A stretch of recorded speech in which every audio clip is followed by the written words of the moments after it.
எபிசோடோட ஆரம்பத்தில் நம்ம நெடுமாறனும் ஜானும் சீரியஸாக பேசி நடந்துட்டு வராங்க. அப்போ ஒரு பையன் ஓடி வந்து, சார் உங்கள் கூட ஒரு ஃபோட்டோ எடுத்துக்கலாமா அப்படின்னு கேட்குறாங்க. நெடுமாறனும் சரின்னு சொல்ல ஜான் தான் ஃபோட்டோ எடுத்து விடுறாரு. ஃபோட்டோ எடுத்ததுமே அந்த பையன் சும்மா இருக்காம, சார் நான் உங்கள் ஃபுட்டு எல்லாமே விரும்பி சாப்பிடுவேன், அதுலேயும் இன்றைக்கி ஒரு டிஷ் சாப்பிட்டேன் பாருங்க, கிராமத்து ஸ்டைலில் சும்மா அம்புட்டு ருசி அப்படின்னு சொல்லி நைஸாக ஐஸ் வைக்கிறான். உடனே நெடுமாறன் குஷியாகி, அப்படி என்ன டிஷ் சாப்பிட்டீங்க அப்படிங்கிற மாதிரி கேட்க, அந்த பையன் டிஷ் பேர்லாம் தெரியல சார், ஆனால் பேண்ட்ரியில் கொடுத்தாங்க அப்படின்னு ஒரு குண்டை தூக்கி போடுறான். நெடுமாறன் முகமே அப்படியே மாறுதுங்க. இதை கவனிச்ச ஜான், தம்பி சார் கொஞ்சம் பிஸியாக இருக்காரு, நீ கிளம்பு அப்படின்னு சொல்லி அந்த பையனை அனுப்பி வைக்கிறார். நெடுமாறனுக்குள்ள ஈகோ தலைக்கேறி செம்ம காண்டில் இருக்கார். ஜான் நிலைமையை சமாளிக்க, சார் நீங்கள் இதெல்லாம் போட்டு குழப்பாதீங்க, இப்போ வர்ற கெஸ்ட்டுக்கு எல்லாமே ஆர்கானிக் ஃபுட் தான் பிடிக்குது, அதான் இப்போ புது ட்ரெண்டு அப்படின்னு சொல்கிறாருங்க. அவ்வளோதான், நம்ம நெடுமாறன் பொங்கி எழுந்துட்டார். என்ன வௌவால் மீனுக்கு நெத்திலி மீன் அட்வைஸ் பண்ணுதா, இங்கே என்ன செய்யணும் என்ன செய்யக்கூடாது அப்படின்னு எனக்கு நல்லாவே தெரியும், நீ எனக்கு அட்வைஸ் பண்ணாத அப்படிங்கிற மாதிரி சொல்கிறாருங்க. கட் பண்ணால் நம்ம வெற்றியும் அசிஸ்டண்ட்டும் உட்காந்து கையில் இருக்கிற 10 விரலையும் பத்தாம கால் விரலையும் சேர்த்து எண்ணி கணக்கு போட்டுக்கிட்டு இருக்காங்க. அப்போ அங்கே வர்ற ரம்யா, உனக்கு கணக்கெல்லாம் போட தெரியுமா அப்படிங்கிற மாதிரி நக்கலாக கேட்க, வெற்றி அசால்ட்டா, பார்த்தா தெரியல அதான் பண்ணிக்கிட்டு இருக்கேன் அப்படிங்கிறாங்க. ரம்யா அந்த அக்கௌண்ட்ஸ் புக்கை வாங்கி பார்த்துட்டு, இப்போ ரன் ஆகிட்டு இருக்கிறத வச்சு பார்த்தா இன்னும் ஒரே வாரத்தில் மைனஸ் எல்லாம் போய் நமக்கு நல்ல ப்ராஃபிட் வர ஆரம்பிச்சிடும் அப்படின்னு ஒரு நல்ல நியூஸை சொல்கிறாங்க.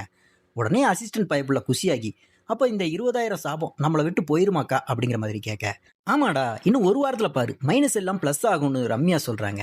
இதை கேட்ட அசிஸ்டண்ட்டுக்கு ஒரே சந்தோஷம். ஆனால் அந்த அசிஸ்டன்ட் சும்மா இருக்காம, எனக்கு ஒரு டவுட், என்ன 20,000 கணக்கு போடுறதுக்கே உனக்கு 20 விரல் தேவைப்படுது, ஒரு வேளை கணக்கு 21 இருந்தால் இன்னும் விரலுக்கு எங்கே போவ அப்படின்னு வம்ப எழுக்கிறாங்க. ரம்யா உடனே, டேய் அவன் விரலை விட்டு கால்குலேட் பண்ணுவான், இல்லைனா கால்குலேட்டரை வச்சு கால்குலேட் பண்ணுவான், அதில் இப்போ உனக்கு என்ன பிரச்சனை, ஃபர்ஸ்ட் அவன் சாப்பிட்ட முந்திரி பாதாமுக்கு எல்லாம் கணக்கு எழுது, அப்போ தான் கரெக்டாக வரும் அப்படிங்கிற மாதிரி செஃப் மேடம் அதட்டுறாங்க. ஐயோ செஃப் மேடம் கோவப்படாதீங்க, நான் கிளம்புறேன் அப்படின்னு சொல்லிட்டு அசிஸ்டன்ட் அங்கேருந்து நைஸாக எஸ்கேப் ஆகுறான். அவன் போனதுக்கப்புறம் ரம்யா நம்ம வெற்றியை பார்த்து அப்படியே சைட் அடிக்க ஆரம்பிக்கிறாங்க. அடுத்த சீனில் உத்தமன் அவரோட பசங்க எல்லாரையும் ஒன்றா கூட்டி வச்சு ஒரு மீட்டிங் போடுறாரு. அக்காக்காரியோட கல்யாணத்தை நம்ம தான் ஹேண்டில் பண்ண போகிறோம், அதான் நான் சொல்கிறத நல்லா மண்டியில் ஏற்றிக்கோங்க அப்படிங்கிற மாதிரி கிளாஸ் எடுக்கிறாரு. ஏன்னா சொந்தக்காரங்க எல்லாருமே இப்போமே வர ஆரம்பிச்சிட்டாங்க. அவங்களுக்கு என்ன வேணும்னு அவங்க கேட்குறதுக்கு முன்னாடி நம்மளை அசியூம் பண்ணி சர்வீஸ் பண்ணணும். கல்யாண மண்டபத்தில் விஐபி லேடிஸ் மென்னுக்குன்னு தனித்தனியாக சேர் போட்டு கரெக்டாக மேனேஜ் பண்ணணும். நம்ம ஆம்பளைங்களையும் சமாளிச்சிடலாம், பொம்பளைங்களையும் சமாளிச்சிடலாம், ஆனால் நம்மளால் ஹேண்டில் பண்ணவே முடியாத ஒரு குரூப் இருக்குது, அவங்க தான் குழந்தைங்க அப்படின்னு உத்தமன் எக்ஸ்பீரியன்ஸில் பேசுகிறாருங்க. சறுக்குன்னு வருவாங்க, காலில் சந்தில் போவாங்க, கில்லுவாங்க, அடிப்பாங்க, ஏன் நமக்கு படக்கூடாத இடத்துல கூட அடிபடும். உடனே நமக்கு கோவம் வந்து, ஏ சனியனே அங்கிட்டு போ அப்படின்லாம் சொல்லிடக்கூடாது. அந்த நேரத்தில் கோவத்தை எல்லாம் அப்படியே முழுங்கிட்டு அந்த குழந்தைய பார்த்து ஸ்மைல் பண்ணணும். முக்கியமாக கெஸ்ட் எல்லாரையும் நம்ம வீட்டு கல்யாணத்துக்கு வந்திருக்கிற மாதிரி பொறுமையாக ஹேண்டில் பண்ணணும் அப்படிங்கிற மாதிரி உத்தமன் அட்வைஸ் பண்ண, நம்ம பசங்களும் அதெல்லாம் நாங்கள் பார்த்துக்குறோம்ப்பா அப்படிங்கிற மாதிரி மெக்கானிக்கெலாம் மண்டையாட்டுறாங்க. இதுக்கு நடுவில் வெற்றியை பார்க்க மாப்பிளக்காரன் வராங்க. வந்து ரொம்ப தேங்க்ஸ் வெற்றி அப்படிங்கிற மாதிரி சொல்ல, நம்ம வெற்றிக்கு ஒன்றுமே புரியல. இல்லை வெற்றி, நீ திவ்யாவுக்கு பண்ணி கொடுத்த ஸ்வீட்டை சாப்பிட்டு அவள் கொஞ்சம் எமோஷனல் ஆகிட்டா, அந்த டிஷ் அவளுக்கு ரொம்பவே பிடிச்சிருந்தது அப்படிங்கிற மாதிரி மாப்பிள்ளை சொல்ல, என்ன சார் இதுக்கெல்லாம் தேங்க்ஸ் சொல்லிக்கிட்டு, நீங்கள் ஃப்ரீயாக இருந்தால் பேண்ட்ரி பக்கம் வாங்க, புதுசாக நிறைய டிஷ் பண்ணி வச்சுருக்கேன் அப்படிங்கிற மாதிரி சொல்கிறான். அப்புறம் மாப்பிள்ளைக்கு ஆல் தி பெஸ்ட் சொல்லிட்டு கிளம்புறாங்க. இப்போ கிச்சனில் ஒரு ஃபோன் கால் வருது. ஒரு கஸ்டமர் கூப்பிட்டு, இன்றைக்கி நான் ஒரு டிஷ் சாப்பிட்டேன், ரொம்ப நல்லா இருந்துச்சு, அதே மாதிரி ஸ்டைலில் டிஷ் கிடைக்குமா அப்படிங்கிற மாதிரி கேட்குறான். ஐஷு என்ன டிஷ் சார் அப்படிங்கிற மாதிரி கேட்க, அவர் வாழைப்பூ வடை அப்படின்றாரு. ஐஷு குழம்பு போய், அப்படி எதுவுமே நம்ம கிச்சன் மெனுவில் இல்லையே சார் அப்படிங்கிற மாதிரி சொல்ல, கிச்சனில் இல்லைம்மா நான் பேண்ட்ரியில் சாப்பிட்டேன், இந்த மாதிரி ஆர்கானிக் ஃபுட்டை ரெசார்ட்டில் சேல் பண்ணுறது ரொம்ப சூப்பர் ஐடியா, என் ஒய்ஃபுக்கும் ரொம்ப பிடிச்சிருந்துச்சு அப்படிங்கிற மாதிரி பாராட்டி தள்ளுறார். ஐஷுவுக்கு ஒரே கன்ஃபியூஷன். அப்போ அங்கே வர்ற ஜான் ஃபோனை வாங்கி பேச, கெஸ்ட் மறுபடியும் அதே விஷயத்த சொல்கிறாங்க. ஜான் உடனே, இல்லை சார் கிச்சனில் நம்ம அந்த மாதிரி எதுவுமே பண்ணுறது இல்லை, ஆனால் அதை விட பெஸ்ட்டாக நம்ம கிச்சனில் நிறைய வெரைட்டி இருக்குது அப்படிங்கிற மாதிரி மார்க்கெட்டிங் பண்ண பார்க்குறாரு. ஆனால் அந்த கெஸ்ட் அதெல்லாம் வேணாம்ப்பா, அந்த வாழைப்பூ வடை தான் வேணும் அப்படிங்கிற மாதிரி வச்ச ஆப்ஷனையே கேட்குறாருங்க. ஃபோனை வச்சதுமே ஐஷு, இங்கே என்னதான் நடந்துக்கிட்டு இருக்கு அப்படிங்கிற மாதிரி கேட்க, ஜான் இது மட்டும் இல்லை ஐஷு, இந்த மாதிரி ஏகப்பட்ட கால்ஸ் வந்துக்கிட்டு இருக்கு, நம்ம இதுக்கு மேலேயும் இதை செஃப் கிட்ட சொல்லாமல் இருந்தா நல்லா இருக்காது அப்படிங்கிற மாதிரி சொல்கிறார். இந்த விஷயத்த சொல்ல ஜானும் ஐஷுவும் நேராக நெடுமாறன் கிட்ட போகிறாங்க. செஃப் இந்த மாதிரி பேண்ட்ரி ஃபுட்டுக்கு நிறைய டிமாண்ட் இருக்குது அப்படின்னு ஆரம்பிக்க, நெடுமாறன் கோமா, நம்ம மெனுவில் என்ன இருக்கோ அதை மட்டும் ஃபாலோ பண்ணுங்க அப்படிங்கிறார். ஜான் விடாமல், இல்லை செஃப் நான் என்ன சொல்ல வரேன்னு அப்படின்னு பேச போக நெடுமாறன் காத்துறாரு. நீ என்ன சொல்ல வரியோ பாத்ரூமில் இருக்கிற கண்ணாடியை பார்த்து அதை நீயே சொல்லிக்கோ, இப்போ இங்கேருந்து முதல்ல வெளியே போ அப்படின்னு செம அசிங்கப்படுத்தி துரத்தி விடுறாருங்க. இன்னொரு பக்கம் அக்காக்காரி ஐஷுவை கூப்பிட்றாங்க. ஐஷுவுக்காக தேடி பிடிச்சி அவளோட கல்யாணத்துக்கு போட்டுட்டு வர்றதுக்காக ஒரு அழகான ட்ரெஸ்ஸு எடுத்து கொடுக்குறா. ஆனால் ஐஷு, என்னால் உங்கள் கல்யாணத்துக்கு ப்ராப்பராக ரெடி ஆகிட்டு வர முடியாதுக்கா, நான் அப்பாவை கஷ்டப்படுத்தக்கூடாதுன்னு ஒவ்வொன்றையும் பார்த்து பண்ணிக்கிட்டு இருக்கேன், என்னால் நீ சொல்கிற மாதிரிலாம் வர முடியாது அப்படின்னு அந்த ட்ரெஸ்ஸை ரிஜெக்ட் பண்ணுறாங்க. ஆனால் அக்கா கறி பாசமா, நீ வரலன்றதெல்லாம் அப்புறம், இதை நான் உனக்காக ஆசையாக கொடுத்தது, இதை இப்படி நீ திருப்பி எல்லாம் கொடுக்கக்கூடாது அப்படின்னு சொல்லி ட்ரெஸ்ஸை கையில் திணிக்கிறாங்க. அடுத்ததா ரகுபதி வந்து பேண்ட்ரியா ரியா ரொம்ப சூப்பராக ரன் பண்ணுறதை பார்த்துட்டு பாராட்டி தள்ளுறாரு. ஆனால் ரியா ரொம்ப பெருந்தன்மையா, நான் எல்லாத்தையும் பண்ணிட்டேன்னு சொல்ல முடியாதுப்பா, வெற்றி இதுக்காக ரொம்ப ஹார்ட் ஒர்க் பண்ணியிருக்கான் அப்படிங்கிற மாதிரி சொல்கிறான். ரகுபதியும் சந்தோஷமாக கிளம்புறாருங்க. அப்போ அந்த பக்கமாக ராஜன் வர்றதை ரியா பார்க்குறாங்க. வேகமாக ஓடி போய் அவங்கிட்ட, இன்னைக்கு அப்பா என்கிட்ட பேண்ட்ரி ரொம்ப நல்லா ரன் ஆகுது, என் நம்பிக்கையை காப்பாற்றிட்ட அப்படிங்கிற மாதிரி நிறைய பாராட்டினார். ஆனால் இது எல்லாத்துக்கும் காரணமே நீதான் ராஜன், நீ மட்டும் அன்னைக்கு பேண்ட்ரியை ரியா பார்த்துக்குவா அப்படிங்கிற அது அப்பா கிட்ட சொல்லாமல் இருந்திருந்தா இது எதுவுமே நடந்திருக்காது, தேங்க்ஸ் ராஜன் அப்படிங்கிற மாதிரி சொல்கிறான். ராஜனும் ஸ்மைல் பண்ணிக்கிட்டு, என்ன ரியா தேங்க்ஸ் எல்லாம் சொல்லிக்கிட்டு, நீ ஜெயிக்கிறதுக்காக எப்பவும் பேக்ரவுண்டில் இருந்து நான் சப்போர்ட் பண்ணுவேன் அப்படின்றாரு. உடனே ரியா கொஞ்சம் எமோஷனல் ஆகி, எப்பவும் பேக்ரவுண்டில் தான் இருப்பியா அப்படின்னு கேட்குறாங்க. ராஜன் ஷாக்கா, ஏய் என்னாச்சு உனக்கு அப்படிங்கிற மாதிரி கேட்க, ஒன்றும் இல்லை நான் வேற ஏதோ யோசிச்சுட்டு இருந்தேன் அப்படின்னு நைஸாக சமாளிக்கிறான். அப்புறம் ரியா நேராக வெற்றியை பார்க்க வராங்க. வெற்றி, நான் இன்னைக்கு ரொம்ப ரொம்ப ஹாப்பியாக இருக்கேன் அப்படின்னு சொல்லி அவங்க அப்பா பாராட்டின விஷயத்தை எல்லாம் ஷேர் பண்ணுறாங்க. இப்படி போச்சுன்னா இது பயங்கர வெற்றியாக இருக்கும். ஒரு தடவை ஜெயிக்கிறது ஈஸி தான் வெற்றி, ஆனால் அந்த இடத்த தக்க வைக்கிறது ரொம்ப கஷ்டம், அதை நம்ம பண்ணியே ஆகணும், உன் மேலே எனக்கு பெரிய நம்பிக்கை இருக்குன்னு சொல்லி அவனுக்கு கை கொடுத்து வாழ்த்துறான். நம்ம வெற்றியும் ரியா தன்னை பாராட்டினதை நினச்சி மனசுக்குள்ளே செம குஷியாகிறாங்க. இங்கே கட் பண்ணா நெடுமாறன் செம டென்ஷனில் புகையை ஊதி தள்ளிக்கிட்டு இருக்காருங்க. அவரோட மைண்டு வயசில் அப்படியே பாஸ்ட் காலத்துக்கு போகுது. அப்படியே சிதம்பரம் நம்ம நெடுமாறன் கிட்ட பேசிக்கிட்டு இருக்காரு. நெடுமாறன், இந்த ரெசார்ட்டுக்கு வர்றவங்களுக்கு நம்ம ஊர் சாப்பாட்டை சமைச்சு கொடுத்தா ரொம்ப விரும்பி சாப்பிடுவாங்க அப்படிங்கிற மாதிரி நினைக்கிறேன் அப்படின்னு சொல்கிறாருங்க. நெடுமாறன் நக்கலா, நம்ம ஊர் சாப்பாடுனா எதை சொல்கிற அப்படிங்கிற மாதிரி கேட்க, சிதம்பரம் இந்த கம்பு கேழ்வரகு அந்த மாதிரின்றாருங்க. உடனே நெடுமாறன் கோவமாகி, சிதம்பரம் என்ன பேசுகிற நீ, இது பட்டணம், இங்கே வர்றவங்களுக்கு எல்லாம் அதெல்லாம் பிடிக்காது, நீ பாட்டுக்கு கம்பு கேழ்வரகுன்னு பழசையே பேசிக்கிட்டு இருக்காது அப்படிங்கிற மாதிரி மட்டம் தட்டுறாரு. ஆனால் சிதம்பரம் விடாமல், அட போடா, நம்ம ஊரில் நான் எத்தனை பேருக்கு சமைச்சு கொடுத்துருக்கேன் எனக்கு தெரியும், ஒரு தடவை சமைச்சு கொடுத்தா எப்படியும் அவங்களுக்கு பிடிக்கும் பாரு, நான் சொன்னது கண்டிப்பாக ஒரு நாள் நடக்கும் அப்படின்னு அன்னைக்கு சவால் விட்டுருக்காருங்க. அதை நினச்சி பார்க்குற பிரசன் நெடுமாறன் அன்னைக்கு சிதம்பரம் சொன்னது இன்னைக்கு அப்படியே பழிச்சு எல்லாருமே பேண்ட்ரியில் இருக்கிற ஆர்கானிக் ஃபுட்டை தேடி போகிறத நினச்சி கடுப்பாகிறாருங்க. கட் பண்ணால் நம்ம திவ்யாவும் கார்த்திக்கும் பேசிட்டே நடந்து வராங்க. அப்போ தூரத்தில் அவங்க அப்பா நெடுமாறன் வரதை பார்த்துட்டு, கார்த்திக் அங்கே பாரு எங்கள் அப்பா வராரு, நான் அவருக்கு கல்யாண இன்விடேஷன் கொடுக்க போகிறேன் அப்படின்னு திவ்யா. கார்த்திக்கு உடனே பயம் வந்துடுதுங்க. என்ன திவ்யா சொல்கிற, உனக்கு கொஞ்சம் கூட பயம் இல்லையா அப்படிங்கிற மாதிரி கேட்க, இல்லை கார்த்திக் அவர் என் அப்பா தானே, நான் எதுக்கு பயப்படணும் அப்படிங்கிற மாதிரி திவ்யா கூலாக சொல்கிறா. அதுக்கு கார்த்திக்கும், ஐயோ எனக்கு எங்கள் அப்பானாலும் பயம் உங்கள் அப்பானாலும் பயம் அப்படின்னு சொல்லி காமெடி பண்ணுறாரு. திவ்யா சிரிச்சுக்கிட்டே நேராக அவங்க அப்பா கிட்ட போகிறாங்க. நெடுமாறன் சார் எப்பவும் போல செம்ம கெத்தா வரப்பா நிற்கிறாரு. திவ்யா தைரியமாக போய் அவர் கையில் பிடிச்சி கல்யாண பத்திரிக்கையோடு சேர்த்து ஒரு ட்ரெஸ்ஸையும் கையில் கொடுக்குறான். அப்பா எனக்கு இந்த ரெசார்ட்டில் தான் கல்யாணம் நடக்க போகுது, நீங்கள் கண்டிப்பாக வரணும்ப்பா அப்படின்னு உருக்கமாக தைரியமாக கூப்பிட்றான். ஆனால் நம்ம நெடுமாறன் இருக்காரு, திரும்பி ஒரு முறை முறைக்கிறாரு பாருங்க. அம்புட்டு தான் முறைச்சிக்கிட்டு என்ன சொல்கிறாருன்னா, நீ என்ன நினச்சிக்கிட்டு இருக்க திவ்யா, எனக்கு எல்லாமே மறந்து போயிடுன்னு நினச்சிக்கிறியா, 3 வருஷத்துக்கு முன்னாடி ஸ்டார் செஃப் காம்படிஷன் நடந்துச்சு, வேர்ல்டில் இருக்கிற பெரிய பெரிய செஃப் எல்லாம் வந்திருந்தாங்க, அப்போ நீ பாதி ரவுண்டு வரைக்கும் வின் பண்ணி வந்த, நீ கண்டிப்பாக வின் பண்ணுவேன்னு நான் உன்னை நம்பிட்டு இருந்தப்போ பாதிலே உன்னோட ட்ரீம்ஸ் தான் முக்கியம்னு சொல்லிட்டு என்னை எல்லாரும் முன்னாடி அவமானப்படுத்த வச்சுட்டு இங்கிருந்து கிளம்பி போயிட்டேன், அதெல்லாம் நான் மறந்துடுவேன்னு நினச்சியா, இவ்வளோ பெரிய ரெசார்ட்டுக்கு நான் எக்ஸிக்யூட்டிவ் செஃப்பாக இருக்கேன்னா எனக்கு நல்ல மெமரி பவர் இருக்குது, உன்னை விட எனக்கு மெமரி பவர் ஜாஸ்தி, நான் மறப்பேன்னு எப்பவும் நினைக்காத, ஆனால் நான் உன் கல்யாணத்துக்கு வருவேன், ஆனால் ஒரு செஃப் எப்படி வந்து அட்டன் பண்ணுவாரோ அப்படி தான் வருவேனே தவிர உன்னோட அப்பாவை வரமாட்டேன் அப்படின்னு ரொம்ப ஹார்ஸாக மூஞ்சில் அடித்த மாதிரி சொல்லிட்டு போயிடுறாருங்க. இதை கேட்டு திவ்யா உடஞ்சி போய் பயங்கரமால கார்த்திக் அவளை தேத்த ட்ரை பண்ணுறாரு. அடுத்ததாக சீன் கட் பண்ணால் கிச்சனை கட்டுறாங்க. அங்கே ஜெஃப் ஷான் வந்து ஒரு பிரேக்கிங் நியூஸ் சொல்கிறார். 3 வருஷத்துக்கு அப்புறம் திருப்பியும் சாஸ் செஃப் காம்படிஷன் நடக்க போகுது, நம்ம கிச்சனில் இருந்து ஒரு செஃப் இதில் கலந்துக்க போகிறாங்க, அது யாருன்னா இப்போ வரைக்கும் பாயிண்ட்ஸ் டேபிளில் யார் லீடிங்கில் இருக்காங்களோ அவங்க தான் அப்படின்னு சொல்லி அனௌன்ஸ்மெண்ட் பண்ணிட்டு போகிறாரு. இன்னொரு பக்கம் கார்த்திக் அழுதுகிட்டு இருக்க திவ்யாவை சமாதானப்படுத்துறாரு. ஏய் திவ்யா கவலைப்படாத, இவ்வளோ நாள் உன்னை பார்க்காமல இருந்த உங்கள் அப்பா இப்போ உங்ககிட்ட முகம் கொடுத்து பேசி திட்டுறாருன்னா என்ன அர்த்தம், அவர் மனசுக்குள்ளே உன்னை அக்செப்ட் பண்ண ஆரம்பிச்சிட்டாரு, அவரோட ஈகோ தான் அதை வெளியே காட்டிக்க விட மாட்டேங்குது, பாரு கண்டிப்பாக அவர் அப்பாவா கல்யாணத்துக்கு வருவார் அப்படின்னு சொல்லி ரூம் போட்டு யோசிச்சு திவ்யாவை சமாதானப்படுத்துறாரு. அடுத்ததாக கேண்டீனில் நம்ம பாண்டியும் வெற்றியும் பேசிக்கிட்டு இருக்காங்க. பாண்டி, டேய் வெற்றி, இப்போல்லாம் பேண்ட்ரி செம்ம சக்ஸஸ் ஆகி சூப்பராக ஓடுதில்ல அப்படின்ன உடனே வெற்றி ரொம்ப ஹாப்பியாக அந்த நியூஸை பகிர்ந்துக்கிறாங்க. அப்போ பாண்டி ஒரு எச்சரிக்கை கொடுக்குறான், நீ முதல்ல அந்த எடிசன் கிட்ட மட்டும் கொஞ்சம் கேர்ஃபுல்லாக இருடா, முந்திரி பாதாம் எல்லாத்தையும் அவன் திருடி திருடி சாப்பிட்டே உனக்கு பில்லை ஏற்றி விட்டுருவான் அப்படிங்கிறாங்க. உடனே வெற்றி, அவன் பண்ணுறதுக்கு என்ன பண்ணுறதுனே தெரியலடா, சொல்லியாச்சு இனி அவனோட சம்பளத்தில் தான் பிடிக்கணுன்றான்.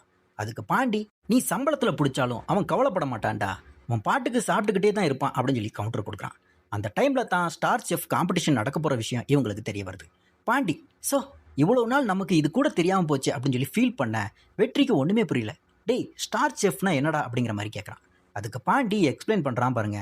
டேய் வெற்றி, இப்போ கிரிக்கெட்டுக்கு எப்படி வேர்ல்டு கப் இருக்கோ அதே மாதிரி செஃப்புகளுக்கு இது மாதிரி ஒரு மிகப்பெரிய காம்படிஷன். இதில் வின் பண்ணுறவங்களுக்கு 25 லட்சம் கேஷ் ப்ரைஸ் கிடைக்கும். அது மட்டும் இல்லை, இதில் யார் வின் பண்ணாங்களோ அவங்க எந்த ரெசார்ட்டில் ஒர்க் பண்ணுறாங்கன்னு தேடி தேடி வந்து எல்லாரும் சாப்பிடுவாங்க. இந்த ரெசார்ட்டுக்கும் பெரிய பேர் கிடைக்கும் அப்படிங்கிறான். இதை கேட்ட உடனே வெற்றி அப்படியே மைண்டு வாய்ஸில் யோசிக்க ஆரம்பிக்கிறாங்க. உடனே பாண்டி, டேய் நீ என்ன நினைக்கிறேன்னு எனக்கு நல்லாவே தெரியும்டா. ஆனால் அதுக்கு ஒரு ஸ்டார் செஃப் டீமில் ஒர்க் பண்ண செஃப்பால் தான் பார்ட்டிசிபேட் பண்ண முடியும். நீ என்னடானா ரூம் சர்வீஸில் இருக்கிற, உன்னை எல்லாம் அந்த பக்கம் கூட விட மாட்டாங்க அப்படின்னு சொல்லி வெற்றியை ரியாலிட்டிக்கு கொண்டு வராங்க. ஆனால் நம்ம வெற்றி விடாமல் யோசிச்சுக்கிட்டே இருக்கான். அடுத்த சீனில் ரகுபதி சார், ரியா, ராஜன் 3 பேரும் உட்காந்து பேசிக்கிட்டு இருக்காங்க. அப்போ அங்கே ஒரு இன்விடேஷன் கொடுக்க திவ்யாவும் கார்த்திக்கும் வராங்க. திவ்யா வந்து ரியாவுக்குன்னு ஸ்பெஷலாக ஒரு ட்ரெஸ் எடுத்து கொடுக்குறாங்க. எல்லாரையும் கல்யாணத்துக்கு கூப்பிடும்போது ரியா உங்கள் அப்பாவை இன்வைட் பண்ணிட்டியா திவ்யா அப்படிங்கிற மாதிரி கேட்குறா. அதுக்கு திவ்யா அழுதுகிட்டே, ஆமாம் இன்வைட் பண்ணேன், ஆனால் அவர் ஒரு செஃப்பாக தான் வருவேன், அப்பாவா வரமாட்டேன்னு சொல்லிட்டாரு அப்படின்னு சொல்லி ஃபீல் பண்ணி சொல்கிறா. உடனே ரகுபதி சாரும் ரியாவும், அதெல்லாம் நாங்கள் அவரை எப்படியாவது வர வைக்கிறோம், நீ கவலைப்படாமல் போயிட்டு வா அப்படிங்கிற மாதிரி சமாதானப்படுத்தி அனுப்புகிறாங்க. இப்போ கிச்சனில் செஃப் ஜான் வந்து ரம்யா கிட்ட ஒரு கவர் கொடுக்குறாருங்க. ரம்யா கங்க்ராச்சுலேஷன், இதுதான் உங்களோட ஃபர்ஸ்ட் மந்த் சேலரி, நெக்ஸ்ட் மந்த்ல இருந்து அப்படியே அக்கௌண்ட்டில் கிரெடிட் ஆகிடும் அப்படின்னு சொல்லிட்டு போகிறாரு. மற்ற செஃப் எல்லாருமே ரம்யாவுக்கு வாழ்த்து சொல்கிறாங்க. ரம்யா அந்த கவரை கொண்டு வந்து நேராக வெற்றி கிட்ட கொடுத்து, வெற்றி எனக்கு முதல் மாதம் சம்பளம் வந்திருக்கு, நான் உனக்கு ட்ரீட் கொடுக்கணும்னு ஆசைப்பட்றேன் அப்படின்றாங்க. ஆனால் வெற்றி ரொம்ப மெச்சூர்டா, வேண்டாம் ரம்யா, நீ இந்த சம்பள கவரை கொண்டு போய் உங்கள் அம்மா கிட்ட கொடு, அம்மா தான் இதுக்கு ஃபுல்லாக தகுதியானவங்க, அவங்க உனக்காக நிறைய கஷ்டப்பட்டு இருக்காங்க அப்படின்னு சொல்லி அட்வைஸ் பண்ணுறான். அப்போ கரெக்டாக அந்த இடத்துக்கு வர்ற பாண்டி, என்னது ட்ரீட்டா, என்னை விட்டுட்டு போக பிளான் பண்ணுறீங்களா, நான் கண்டிப்பாக வருவேன் அப்படிங்கிறான். பின்னாடியே எடிசனும் வந்து நானும் ஜாயின் பண்ணிக்கிறேன் அப்படிங்கிறாங்க. ரம்யா உடனே, நான் 2 பேருக்கும் தான் வாங்கி தருவேன், நீங்கள் 3 பேரும் எப்படியாச்சும் பங்கு வச்சு சாப்பிட்டுக்கோங்க அப்படின்னு சொல்ல, வெற்றியும் நீ கண்டிப்பாக வந்து தான் ஆகணும், ரம்யா ட்ரீட் கொடுத்துட்டு மிச்ச காசை அப்படியே கொண்டு போய் அவங்க அம்மா கிட்ட கொடுத்துருவா அப்படின்னு சொல்லி பாண்டியை சமாளிக்கிறாங்க. அப்படியே கட் பண்ணா ரிசப்ஷனிஸ்ட் பிரியா வீட்டை காட்டுறாங்க. அவளோட தம்பி விக்ரம் 2 காப்பி கொண்டு வந்து கொடுத்துட்டு, ஏன் அக்கா இப்படி அப்செட்டாக இருக்க அப்படின்னு கேட்குறான். பிரியா கண்ணில் வெறியோட சொல்கிறான், நான் முடிவு பண்ணிட்டேன் விக்கி, நெடுமாறனை பழிவாங்க எனக்கு ஒரு செம சான்ஸ் கிடச்சிருக்கு. அவரோட பொண்ணோட கல்யாணம் நம்ம ரெசார்ட்டில் தான் நடக்குது, அதில் நான் ஒரு கெமிக்கலை ஆட் பண்ணி ஃபுட் பாய்சன் பண்ண போகிறேன் அப்படிங்கிற மாதிரி சொல்கிறான். ஆனால் அவங்க தம்பி விக்ரம் ஒரு நல்ல பையனாக இருக்காங்க. அக்கா நம்ம பழிவாங்க வேண்டியது நெடுமாறனை மட்டும்தானே, அதுக்காக கல்யாணத்துக்கு வர்ற மற்ற பாவப்பட்ட மக்கள் ஏன் அஃபெக்ட் ஆகணும், அது தப்புக்கா அப்படிங்கிற மாதிரி அட்வைஸ் பண்ணுறான். அதுக்கு பிரியா கோவமா, அவர் பார்த்தாரா விக்ரம், நம்ம அண்ணன் எழில் அவன் பண்ணாத தப்புக்கு அவன் பேரில் எல்லாருமே பழிய போட்டாங்க, அப்போ எதுவுமே விசாரிக்காமல் இந்த நெடுமாறன் அவனை ரெசார்ட்டை விட்டு ஒரு பிளாக் மார்க் குத்தி அனுப்பிச்சார். இந்த அவமானத்தில் அவனுக்கு வேற எந்த ரெசார்ட்லேயும் வேலை கிடைக்காம தானே அவன் சூசைட் பண்ணிக்கிட்டான். அதனால நெடுமாறன் குடும்பத்துக்கு எல்லாம் நான் பாவம் பார்க்க மாட்டேன் அப்படின்னு வெறித்தனமாக பேசுகிறாங்க. தம்பி விக்ரம் விடாம, சரிக்கா அப்படி ஃபுட் பாய்சனிங் ஆனாலும் அது எப்படி நெடுமாறனோட பேரை கெடுக்கும் அப்படின்னு கேட்க, அதுக்கு பிரியா, அதெல்லாம் கண்டிப்பாக அவரோட பேரை டேமேஜ் பண்ணிடும், ஏன்னா அவருக்கும் அவருடைய பொண்ணுக்கும் ஆகாதுங்கன்றது ஊருக்கே தெரியும், வேணும்னே பழிவாங்கத்தான் நெடுமாறன் இப்படி பண்ணிட்டாருன்னு சொல்லி அவரை பிடிக்காதவங்க கிட்ட எல்லாம் இந்த வதந்தியை ரெசார்ட் பூரா பரப்பி எல்லாரையும் நம்ப வைப்பேன் அப்படின்னு அவளோட மாஸ்டர் பிளானை சொல்கிறாங்க. இங்கே கிச்சனில் லேட் நைட் வரைக்கும் உட்காந்து ஐஷு ஒரு டிஷ்ஷாக செஞ்சு ட்ரை பண்ணி பார்த்துட்டு இருக்காங்க. அப்போ அங்கே வர்ற வேணி, ஐஷு உனக்கு என்ன ஆச்சு, ஏன் இவ்வளோ லேட் நைட் ஒர்க் பண்ணுற அப்படிங்கிற மாதிரி கேட்குறா. அதுக்கு ஐஷு, அதெல்லாம் இல்லை வேணி, எனக்கு அந்த ஸ்டார் செஃப் காம்படிஷனில் வின் பண்ணியே ஆகணும், ஏன்னா அன்றைக்கி அந்த காம்படிஷனில் தான் எங்கள் அப்பா அவமானப்படுத்தப்பட்டார், எங்கள் அப்பா அப்படி அவமானப்படுத்தப்பட்டு நான் பார்த்ததே இல்லை, திருப்பியும் அதே இடத்துல எங்கள் அப்பாவுக்கு நான் ஒரு நல்ல பேரை வாங்கி தரணும், அதுக்காகத்தான் இப்படி உழைக்கிறேன் அப்படின்னு சொல்லிட்டு வேணிக்கிட்ட ரொம்ப ஹார்ஸாக பேசி அவளை அங்கேருந்து அனுப்பி விடுறாங்க. ஐஷுக்குள்ளேயும் இப்படி ஒரு வெறி ஏறிடுச்சுங்க. அதே மாதிரி நைட்டு ட்ரீட் எல்லாம் முடிச்சு ரம்யாவும் வெற்றியும் ஒரு ஸ்கூட்டரில் வராங்க. இன்னொரு ஸ்கூட்டரில் பாண்டியும் எடிஷனும் வராங்க. அப்போ பாண்டியும் வம்பிழுக்க, டேய் ரேஸ் வச்சுக்கலாமா அப்படின்னு கேட்க, ரம்யா பின்னாடியே துரத்திட்டு பயங்கரமாக ஃபாஸ்ட்டாக போகிறா. வெற்றி பின்னாடி உட்காந்துக்கிட்டு, ஃபாஸ்ட்டாக போகாத ரம்யா, அவன் என்னமோ சொல்லிட்டு போகட்டும், வண்டியை மெதுவாக ஓட்டுன்னு அட்வைஸ் பண்ணுறான். ஆனால் ரம்யா கேட்காம வேகமாக போய் அங்கே நின்று ஒரு பயங்கர காஸ்ட்லி காரில் டோம் முனிடிச்சிடறான். காரில் இருந்து 2 பசங்க இறங்கி வந்து, ஏய் இது எவ்வளோ காஸ்ட்லி கார்னு தெரியுமா, இதுக்கு பெயிண்ட் பண்ணுறதுக்கு எவ்வளோ காசாகும் தெரியுமா, 1 லட்சம் செலவாகும் அப்படின்னு சொல்லி கத்துறாங்க. நம்ம வெற்றி சும்மா இருப்பானாங்க, மான பிரச்சனை வீம்புக்குன்னு முன்னாடி வந்து, நாங்கள் யார் தெரியுமா, RR ரெசார்ட் நெடுமாறனோட அசிஸ்டன்ட், எவ்வளோ காசாகும்னு சொல்லுங்கள் நாங்கள் தரோம் அப்படிங்கிற மாதிரி சீன் போடுறான். RR ரெசார்ட்னு சொன்ன உடனே அந்த பசங்க அவங்களோட ஃப்ரெண்டுக்கு கால் பண்ணுறாங்க. அங்கே தாங்க ஒரு மாஸ் என்ட்ரி. யார் வரா தெரியுமா, நம்ம விக்கி வராப்ல. விக்கி வந்து கார்ல இருந்து இறங்கி, என்னது இவன் நெடுமாறன் சாரோட அசிஸ்டண்டா, டேய் நெடுமாறன் யார் தெரியுமா, 3 டைம்ஸ் ஸ்டார் செஃப் வின்னர், அவர் டீமில் இவன் ஒர்க் பண்ணுவானா, இவன் அங்கே டீ ஆத்த தான் வச்சுருக்காங்க, இந்த 1 லட்சம்லாம் இவங்கிட்ட கிடைக்காது, 1 ரூபா கூட இவங்கிட்ட கிடையாது, நான் கொடுக்குறேன் அந்த காசை அப்படின்னு சொல்லி வெற்றியையும் ரம்யாவையும் பயங்கரமாக அசிங்கப்படுத்துகிறான்.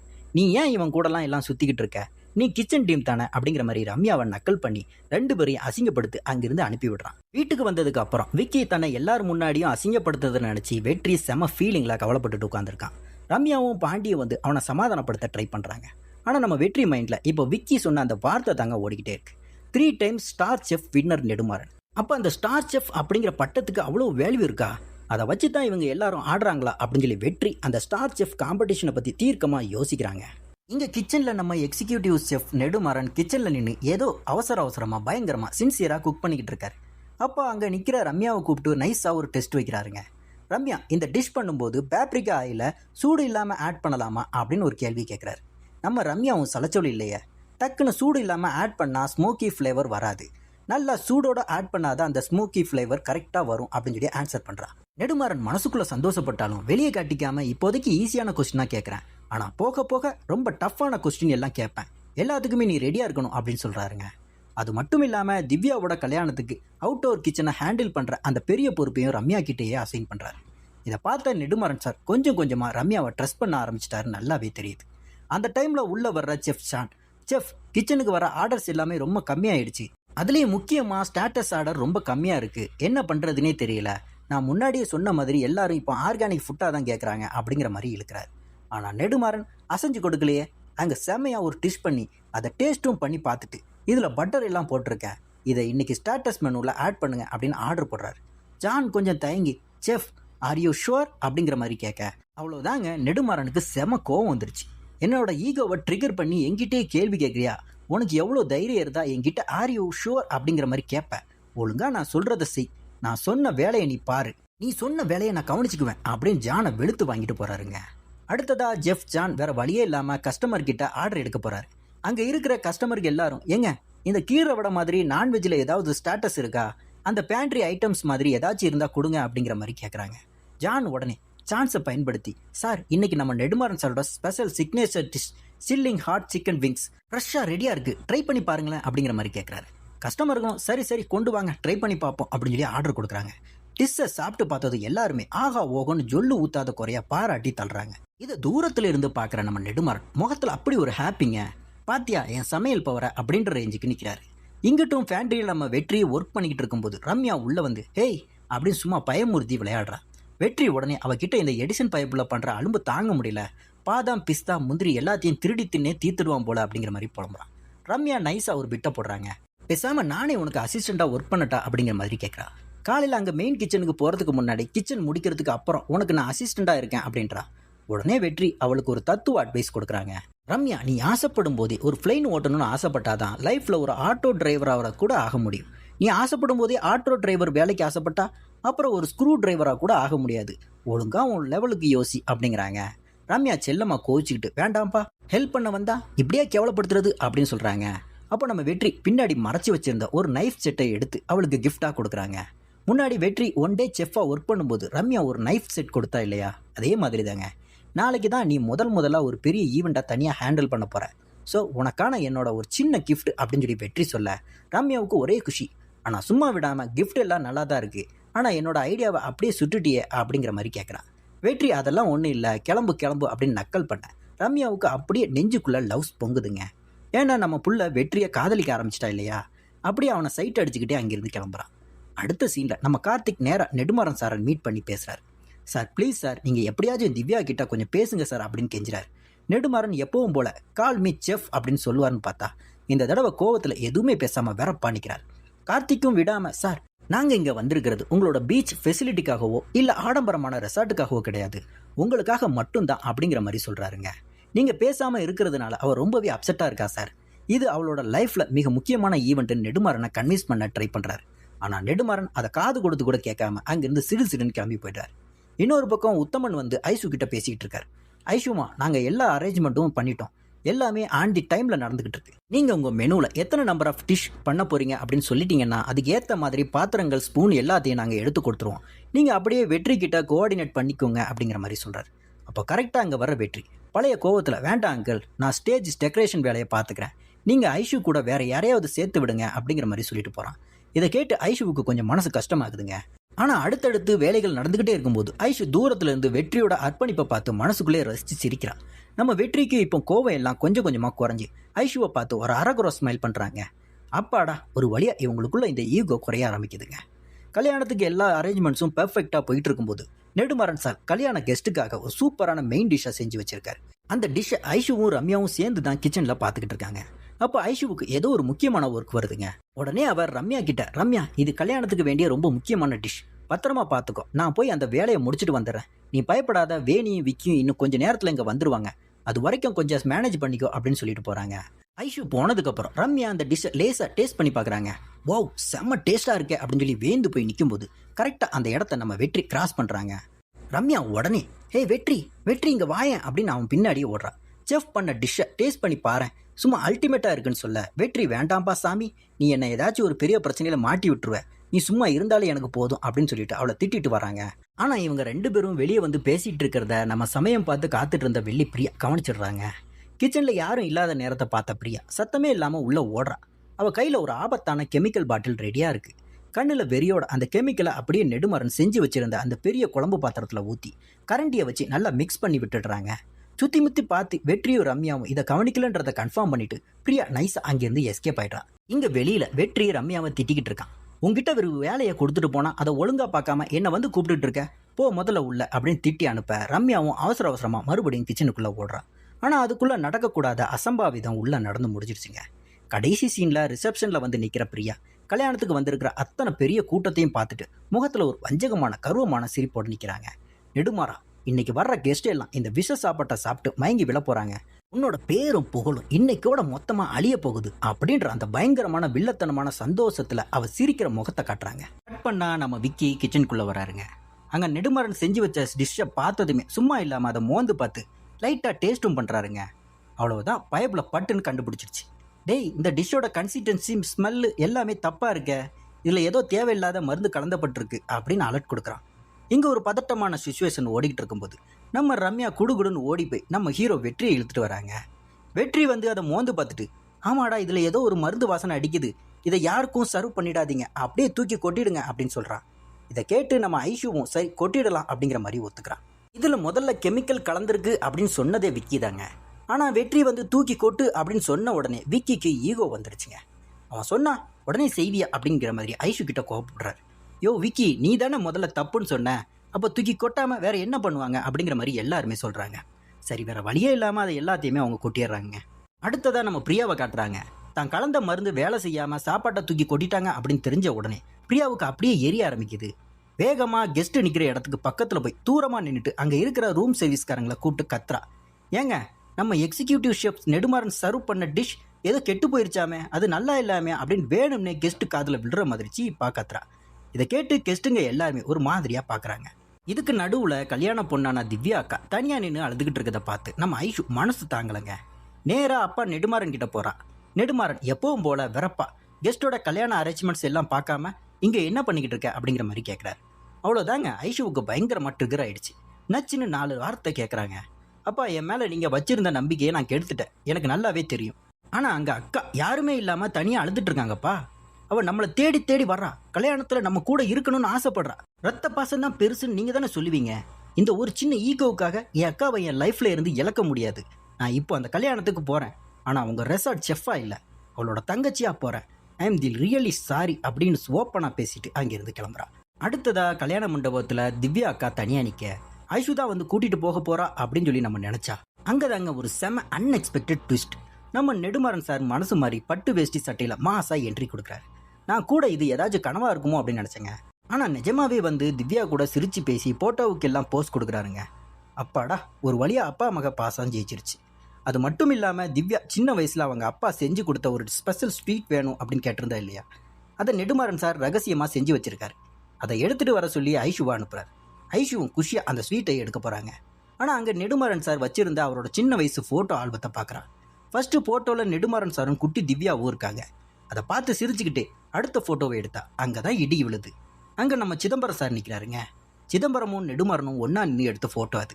அதுக்கு கீழே நெடுமாறன் சாரே தன் கையால் சீக்கா அப்படின்னு எழுதி வச்சிருக்காரு. இதை பார்த்த உடனே ஐஷுவுக்கு பழையன்னு ஒரு விஷயம் ஸ்ட்ரைக் ஆகுது. கொஞ்ச நாளைக்கு முன்னாடி இந்த ரெசார்ட்டுக்கு லியோன்னு ஒரு கெஸ்ட் வந்து சீக்கா சீக்கான்னு கத்திக்கிட்டே தேடினப்போ நெடுமாறன் சார் எனக்கு சீக்கான்னு யாரையுமே தெரியாது அப்படின்னு சொல்லி சாதிச்சாருல்ல. அப்போ இது என்னது, ஏன் சிதம்பரத்தோட போட்டோவை வச்சு சீக்கான்னு எழுதி வச்சிருக்காரு அப்படின்னு ஐஷுவுக்கு பயங்கரமான டவுட் வருதுங்க. சும்மா இருக்காம அதை தன் ஃபோனில் ஒரு ஃபோட்டோவாகவும் எடுத்துக்கிறான்.